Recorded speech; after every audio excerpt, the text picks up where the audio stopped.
Ultimate Ben 10,000। Ultimate Ben 10,000 Ben 10 की series का एक ऐसा बेन 10,000 तो है ही जिसे अभी तक का सबसे कम स्क्रीन टाइम मिला है। प्लस क्रिएटर अल्टीमेट बेन 10,000 को एक गलती बताते हैं, यानी कि बेन 10 के क्रिएटर्स ये कहते हैं कि अल्टीमेट बेन 10,000 को बनाकर उन्होंने अब तक की सबसे बड़ी गलती की है, क्योंकि अल्टीमेट बेन 10,000 को काफी ज्यादा हेट झेलना पड़ा था। मतलब कि वो लोग ये सोचते थे कि जब बेन 10 एलियंस में ही ट्रांसफॉर्म नहीं होगा तो हमें देखने का क्या ही मजा आएगा। लेकिन देखो यार, अल्टीमेट बेन 10,000 भी अपनी जगह सही था, क्योंकि अल्टीमेट बेन 10,000 को जितना हेट मिला है उतना हेट ये डिजर्व नहीं करता। क्योंकि जहाँ पर सारे बेन 10,000 हमें उनकी ओमनिट्रिक्स पर डिपेंड होते हुए दिखे थे, वहीं पर अल्टीमेट बेन 10,000 सिर्फ अल्टीमेट्रिक्स पे डिपेंड नहीं था, बल्कि उसके पास और भी कई सारी पावर्स थी, जैसे कि हैंड टू हैंड कॉम्बैट और एनोडाइट पावर। और आज की इस वीडियो में मैं अल्टीमेट बेन 10,000 की एनोडाइट पावर के बारे में ही बात करने वाला हूँ कि अल्टीमेट बेन 10,000 को एनोडाइट पावर कैसे मिली और क्या अल्टीमेट बेन 10,000 एक एनोडाइट है। तो देखो, अगर हम मैना पावर का यूज करना चाहते हैं या फिर यूँ कहूँ एनोडाइट पावर का यूज करना चाहते हैं तो हमें बुक ऑफ स्पेल पढ़नी पड़ेगी,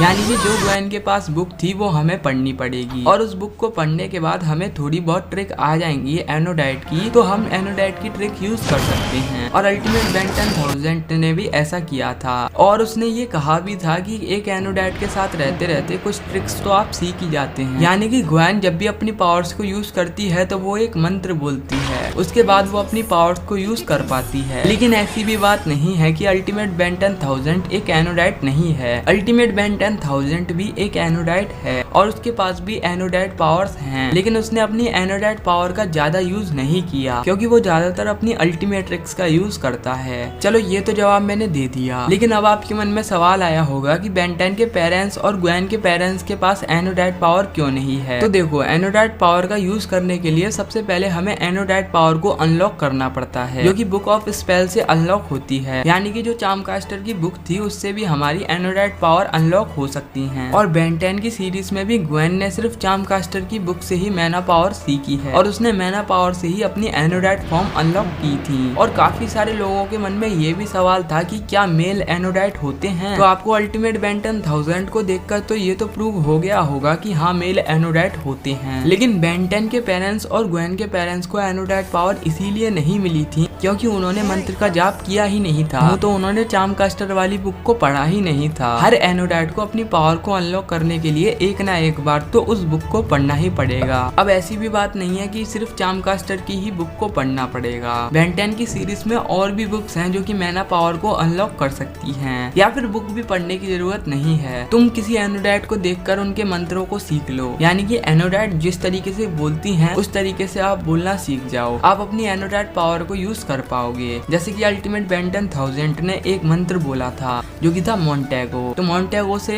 शील्ड बन जाती है ना। अब आप लोग कहोगे कि चार्मकास्टर भी एक एनोडाइट हो गई, इस हिसाब से तो चार्मकास्टर एक एनोडाइट नहीं है। हालांकि वो मैना पावर का यूज कर सकती है, लेकिन वो खानदानी एनोडाइट नहीं है। लेकिन ग्रैंडपा मैक्स और ग्रैंडमा वर्डोना के इंटरेक्शन के बाद बेन 10 के खानदान में अगर कोई भी जन्मेगा तो वो एक एनोडाइट होगा। लेकिन अगर वो अपनी पावर्स को अनलॉक नहीं करता है तो वो एक नॉर्मल पर्सन की तरह जिएगा। और काफी सारे लोग ये भी कहते हैं कि बेन 10 के पास अपनी खुद की पावर्स नहीं है, तो अब आपको भी जवाब मिल गया, हाँ, बेन 10 के पास अपनी पावर्स हैं। लेकिन आप ये समझने मत लग जाना कि ग्वेन और बेन के पेरेंट्स में ग्वेन और बेन की मॉम के पास भी एनोडाइट पावर हैं। इन दोनों के फादर के पास ही एनोडाइट पावर हैं सिर्फ। और ग्वेन के पास एनोडाइट पावर है, और बेन के पास भी एनोडाइट पावर है, और ग्वेन के भाई कैन के पास भी एनोडाइट पावर है, और बेन के बेटे कैन के पास भी एनोडाइट पावर है, और बेन की बेटी ग्वेंडोलिन के पास भी एनोडाइट पावर है, और वो चाहे तो अपनी एनोडाइट पावर का यूज कर सकते हैं। अब बेन 10 की सीरीज में हमें कभी बेन 10 को एनोडाइट पावर का यूज करते हुए क्यों नहीं दिखाया। तो देखो, बेन 10 की सीरीज में अगर बेन 10 को एनोडाइट पावर का यूज करते हुए दिखा देते तो बेन 10 के एलियंस को उतना स्क्रीन टाइम नहीं मिल पाता। वैसे भी बेन 10 के एलियंस को उतना स्क्रीन टाइम नहीं मिल पाता, और अगर बेन के पास एनोडाइट पावर होती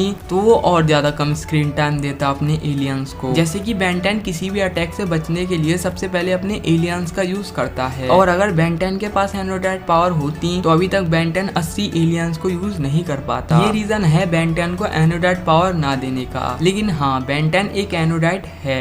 और बेन के पापा भी एनोडैट हैं और ग्वेन के पापा भी एनोडैट हैं और बेन 10 का पूरा खानदान एनोडैट है जो बेन 10 के खानदान में आते हैं। हालांकि उसकी मॉम भी आती हैं लेकिन मॉम अलग जगह से आई है ना। तो अब आपको आपके क्वेश्चंस का आंसर मिल गया होगा। यार पता नहीं आजकल मुझे क्या हो गया है, मल्टीपल क्वेश्चन सीरीज है भी नहीं फिर भी मैं मल्टीपल क्वेश्चंस का आंसर दे देता हूँ। तो यार आपका 1 लाइक तो बनता है जब आपको मल्टीपल क्वेश्चंस का आंसर मैं दे रहा हूँ तो, और सब्सक्राइब भी बनता है यार। एक वीडियो में आपको इतना कुछ पता चल रहा है, आपका टाइम भी बच रहा है, मेरी वीडियो की लेंथ भी उतनी लंबी नहीं होगी। लेंथ लंबी होगी तो वीडियो में कुछ होगा भी, फालतू में एक क्वेश्चन को मैं बार बार रिपीट नहीं करता। तो यार सब्सक्राइब तो बनता ही है और शेयर कर देना अपने दोस्तों के साथ इस वीडियो को।